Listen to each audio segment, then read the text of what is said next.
Saudara Anda menyaksikan Kompas Bisnis bersama saya Putri Oktaviani. Pergantian era pemerintahan baru tinggal menghitung hari dan semakin dekat. Bukan hanya mewariskan kebijakan dan kemajuan infrastruktur lewat proyek strategis nasional, pemerintah Joko Widodo Ma'ruf Amin yang akan berakhir tugasnya pada Oktober mendatang juga meninggalkan rekor utang negara. Bahkan utang jatuh tempo tahun depan juga menjadi yang terbesar. Pemerintahan Prabowo Subianto dan Gibran Rakabuming Raka harus membayar dan siap dengan postur APBN transisi. Nah, saudara, inilah posisi utang negara selama era pemerintahan Presiden Joko Widodo di awal menjabat atau di tahun 2014. Nah, ini total utang saat itu masih di 2.609 triliun rupiah dan terhadap PDB ini rasionya 24,75%. 5 tahun berjalan. Nah, ini 2019 atau tepatnya di sini ya, nih nilai utang ini naik hampir 100%, yaitu 4.778 triliun rupiah dengan rasio terhadap PDB yakni 29,8%. Kalau dilihat dari 2014 sampai 2019 ini naiknya agak-agak tipis-tipis ya nih, dari 24,75 ke 26,84, 26,99, 29,22 sampai di 29,98 dan 29,80. Tapi kita lihat ya, ini dari 2019 ke 2020 lonjak ya, dari utangnya ini dari 4.778,60 triliun jadi 6.074,56 triliun dengan rasio terhadap PDB-nya adalah 38,68. Nah, di April 2024 jangan kaget, utang pemerintah era Jokowi ini melambung sampai 8.338,4 triliun rupiah atau melonjak 216% dari posisi pertama yang tadi saat menjabat, yaitu di tahun 2014. Selama 10 tahun terakhir, utang pemerintah ini bertambah 5.644 triliun rupiah. Sebagai catatan, di ujung masa jabatannya, meski utang masih terus naik, Jokowi mulai lebih berhati-hati dalam mengelola utang pasca pandemi. Hal itu terlihat dari penarikan utang baru pada tahun 2023 yang dipangkas dari target pembiayaan utang 696,3 triliun dalam APBN 2023 menjadi hanya 407 triliun per akhir 2023. Apakah pemerintah ini memang mulai berhati-hati dan menyadari utang selama ini terlalu ngebut? Nanti Kompas Bisnis tanya ke ekonom. Nah, saudara, dari total utang yang tinggi ini, berapa sih yang harus dibayar oleh pemerintahan Prabowo di tahun 2025? Nah, ini ada datanya ya. Total tahun depan utang jatuh temponya yang ini nih adalah 788,6 triliun. Jadi 705,5 triliun rupiahnya ini dalam bentuk surat berharga negara atau surat utang negara atau obligasi. Nah, sisanya atau 94,83 dari pinjaman ini adalah atau lebih dari 90% ya, utang jatuh tempo ini terbit di tahun 2014. Nah, ini yang menjadi catatan karena di tahun depan pemerintahan Prabowo dan Gibran justru harus ngegas dengan berderet target ambisius seperti makan siang gratis. Terus bagaimana dengan pengelolaan APBN tahun depan? Nah, kemarin di DPR, Menteri Keuangan bilang defisit APBN tahun ini targetnya 2,29% dari total anggaran. Tahun depan, defisitnya sedikit dinaikkan menjadi 2,45 sampai 2,8% dari total kebutuhan anggaran. Sedikit di bawah batas aman yang diatur undang-undang saat ini, yaitu 3%. Nah, yang bisa kita artikan adalah ketika defisit anggaran ini melebar, pemerintah di tahun depan masih akan mencetak utang. Jatuh tempo di tahun depan ini akan diselesaikan dengan utang baru. Nah, ini juga nanti kita akan tanya ke ekonom. Kepala Badan Perencanaan Nasional Bappenas Suharto Monoarfa ini bahkan sempat mengusulkan angka defisit yang lebih rendah di kisaran 1,5 sampai 1,8% dari PDB agar Prabowo Gibran masih bisa sedikit bernafas. Saudara Menteri Keuangan Sri Mulyani bilang resiko utang jatuh tempo tidak akan jadi masalah jika APBN kredibel dan kondisi politik stabil. Salah satu utang jatuh tempo yang tinggi disebabkan penarikan utang yang jumlahnya besar pada saat pandemi COVID-19. Jadi kalau pengelolaan utang itu, kalau ada pokok yang jatuh tempo, risiko yang dihadapi oleh suatu negara bukan pada magnitude-nya, tapi apakah kemampuan negara tersebut melakukan revolving pada biaya yang dianggap fair, itu menjadi salah satu bentuk risiko. Jadi kalau negara ini tetap kredibel, APBN-nya baik, kondisi ekonominya baik, kondisi politiknya stabil, maka revolving itu sudah hampir dipastikan risikonya sangat kecil. Karena market beranggapan negara ini akan tetap sama. Sehingga jatuh temponya seperti yang terlihat di sini 2025, 26, 27 yang kelihatan daham tinggi, itu tidak menjadi masalah selama persepsi terhadap APBN, kebijakan fiskal, ekonomi, dan tentu politik tetap sama. Tapi kalau salah satu bergerak, maka yang tadinya pemegang surat utang negara kita, pemegang surat utang negara itu tidak jatuh tempo terus pengen diambil hasilnya gitu Pak. Tapi mereka tetap membutuhkan untuk alat investasi. Jadi mereka pasti revolve. Kecuali panik, kecuali mereka berpikir lagi, negara ini udah nggak bagus, aku keluar. Makanya stabilitas dan kredibilitas serta sustainabilitas itu menjadi penting. Itu satu yang ingin saya sampaikan kepada Bapak dan Ibu sekalian. Kedua, mungkin angka-angka yang di 2025-67 ini tinggi, jangan lupa Bapak dan Ibu sekalian, di ruangan ini kita juga pernah diskusi ya. Pandemi COVID-19 yang waktu itu membutuhkan hampir 1.000 triliun belanja tambahan, dan untuk nambah belanja sebesar itu pada saat tadi penerimaan negara yang dibacakan oleh Pak Wihadi turun 19% karena ekonominya berhenti kan Pak waktu itu, maka defisit kita tinggi. Nah waktu itu Komisi 11 dengan kita serta Pak Peri, Bank Indonesia setuju melakukan burden sharing. Burden sharing itu menggunakan surat utang negara yang maturitasnya maksimum 7 tahun. Ya Pak Ria. Jadi kalau tahun 2020 maksimum dari jatuh tempo dari pandemi kita itu semuanya di 7 tahun, dan memang ini sekarang konsentrasi di 3 tahun terakhir 5, 6, 7. Sebagian di 8.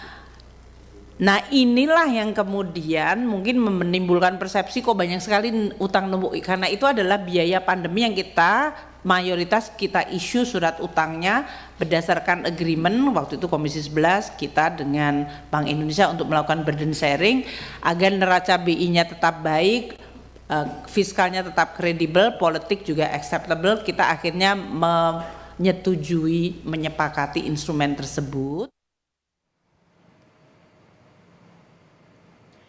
Saudara, tahun depan pemerintahan Joko Widodo menetapkan defisit APBN di kisaran 2,45 hingga 2,82% dari PDB.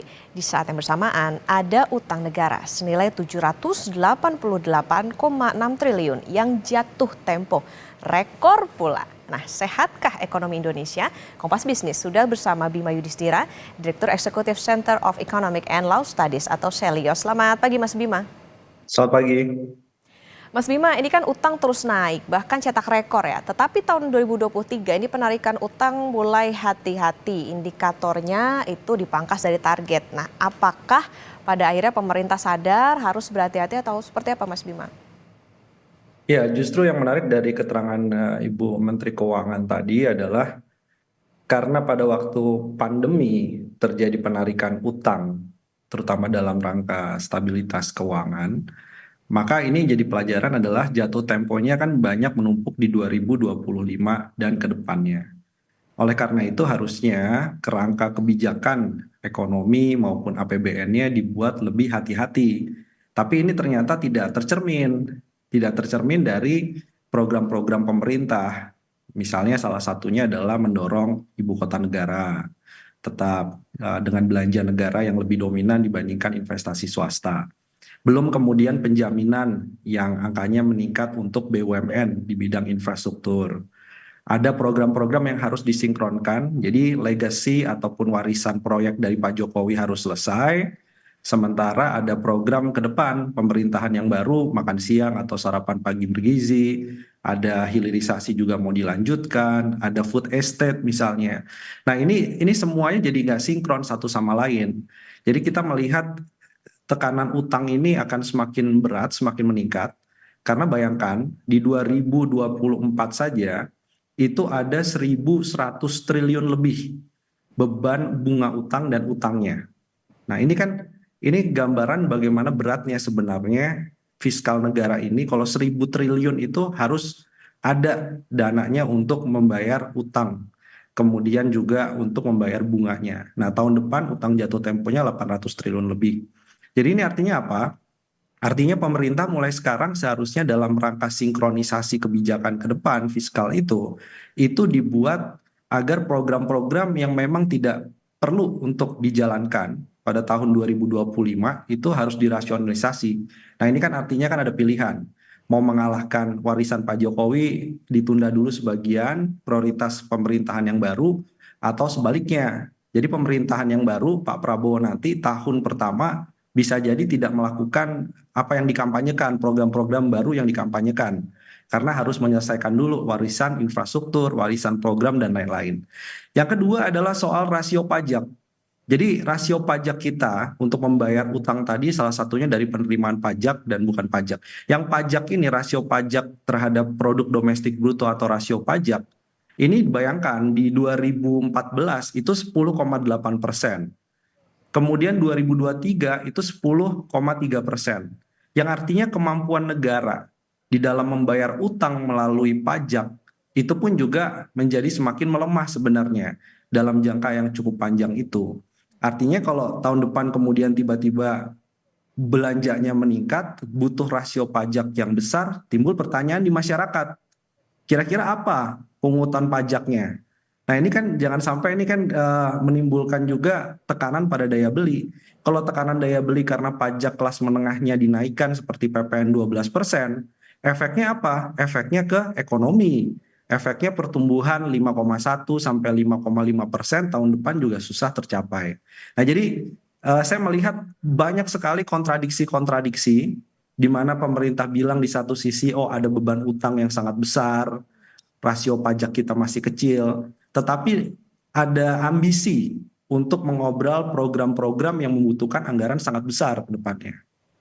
Oke, artinya memang di pemerintahan yang baru ini harus dilihat juga ya, maksudnya skala prioritas mana yang harus dilanjutkan karena dari warisan pemerintahan sebelumnya, kemudian juga nanti harus dihitung juga terkait dengan kebijakan apa nih yang bisa dilakukan setelah melanjutkan yang sebelumnya, kebijakan-kebijakan yang sebelumnya. Nah, Mas Bima, ini kan ada utang jatuh tempo yang rekor di tahun depan. Nah, tapi di saat bersamaan, defisit APBN juga diperlebar. Apakah bisa disimpulkan bahwa utang tahun depan yang akan dibayar ini itu dengan utang yang baru atau gimana?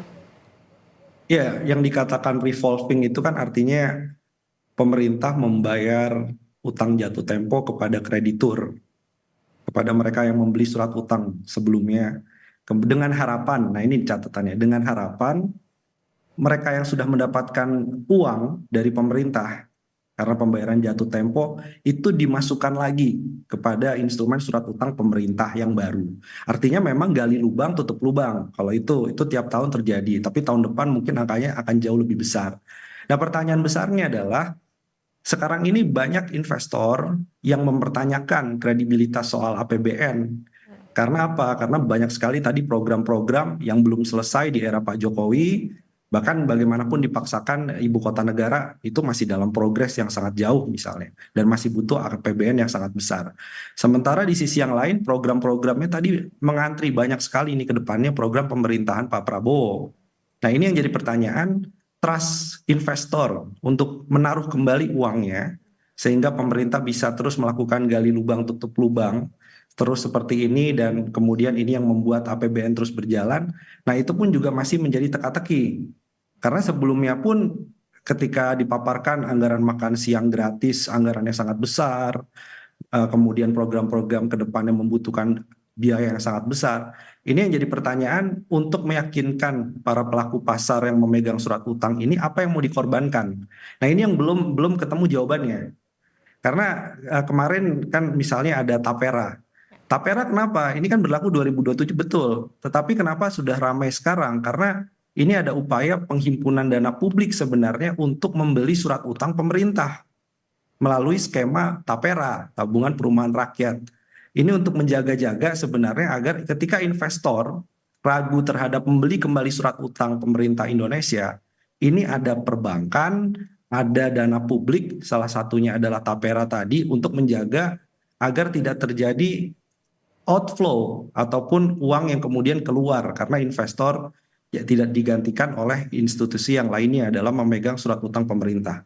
Nah, jadi ini yang nggak terpecahkan. Sekarang kalau misalnya pemerintah melakukan penerimaan pajak yang lebih besar agar APBN-nya bisa lebih terjaga defisitnya, siapa yang mau dipajaki sekarang? Yang dipajaki lebih tinggi kenaikannya. Nah, ini kan ada solusi-solusi yang sebenarnya harus dijalankan sejak lama tapi belum dijalankan. Mulai dari memajaki orang yang super kaya, jangan dikasih tax amnesty. Kemudian memajaki perusahaan-perusahaan yang mendapatkan anomali keuntungan dari komoditas, windfall profit tax. Jadi caranya banyak sekali. Sehingga apa? Ekspektasi tadi bahwa kita tidak terlalu banyak untuk mengumbar utang baru, menutup utang lama, ini bisa segera dicari solusinya dan dijalankan secepatnya. Kalau nggak saya khawatir akan ada budget stuck. Jadi budget stuck ini adalah ketidakmampuan budget ataupun anggaran untuk menjalankan program-program pemerintah, terutama program-program yang prioritas. Nah, karena tidak dicari jalan keluar dari sisi pajak, dari sisi belanja, juga dari sisi bagaimana mengurangi rasio utang secara signifikan. Menarik tadi soal bagaimana kepercayaan masyarakat. Nah, ini kemarin Mas Bima Sri Mulyani sempat bilang nih, resiko utang jatuh temponya tidak akan jadi masalah kalau APBN-nya ini kredibel dan kondisi politiknya stabil. Nah, gimana Mas Bima memaknai ini? Sinyal apa sih sebetulnya yang dilempar oleh Menkyu? Ya, memang ini kan yang jadi permasalahan, ada salah satu wacana besar untuk menambah misalnya nomenklatur kementerian di pemerintahan yang baru. Sementara kalau untuk mengakomodir konsolidasi politik yang sangat besar dengan membentuk kementerian lembaga baru, ini berapa budgetnya, berapa anggarannya. Itu pun juga yang menjadikan tadi kredibilitas politik dan anggaran itu salah satunya masalahnya di sana. Kemudian yang berkaitan juga dengan misalnya kredibilitas APBN politik, ini arah subsidi energi, ini kemana arahnya? Apakah tahun pertama akan ada pemangkasan subsidi energi? Tapi kalau subsidi energi dipangkas, banyak kelas menengah rentan juga yang akan kena. Karena selama ini kelas menengah rentan juga banyak menggunakan subsidi BBM, subsidi solar misalnya, subsidi listrik. Nah, jadi ini bagaimana caranya agar politik ini inline. Jadi dia bisa menjalankan program politiknya, membuat stabilitas politik, tapi di sisi yang lain anggaran-anggaran yang memang bisa dipangkas, tapi dialokasikan ke tempat yang sesuai. Nah, itu menjaga ekspektasi dan kredibilitas. Karena memang tantangannya memang mungkin berbeda ya dari 2014 kemudian 2019. Jadi era Pak Prabowo ini adalah era untuk tahun pertama mengkonsolidasikan agar jangan banyak yang minta jatah menjadi menteri ataupun kepala lembaga sehingga birokrasi bebannya terlalu berat. Itu satu. Yang kedua adalah bagaimana menjaga agar proyek-proyek yang kemudian kemarin di era Pak Jokowi itu bisa diteruskan, tapi dengan rasionalisasi dan tetap menjaga ekspektasi bahwa tidak boleh ada proyek yang mangkrak. Ini tantangan yang besar. Ketiga, di era Pak Prabowo ini akan menghadapi tidak ada bonanza komoditas. Itu yang kita lihat juga dari dokumen kerangka ekonomi makro APBN 2025.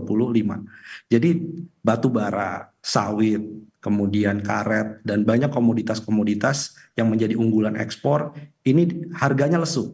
Minyak, gas alam harganya lesu. Dan ini membuat penerimaan negara dari pajak dan bukan pajak menjadi agak sulit di awal pemerintahan Pak Prabowo. Nah ini tantangannya untuk ke depan jauh lebih berat daripada Pak Jokowi 2014 dan 2019.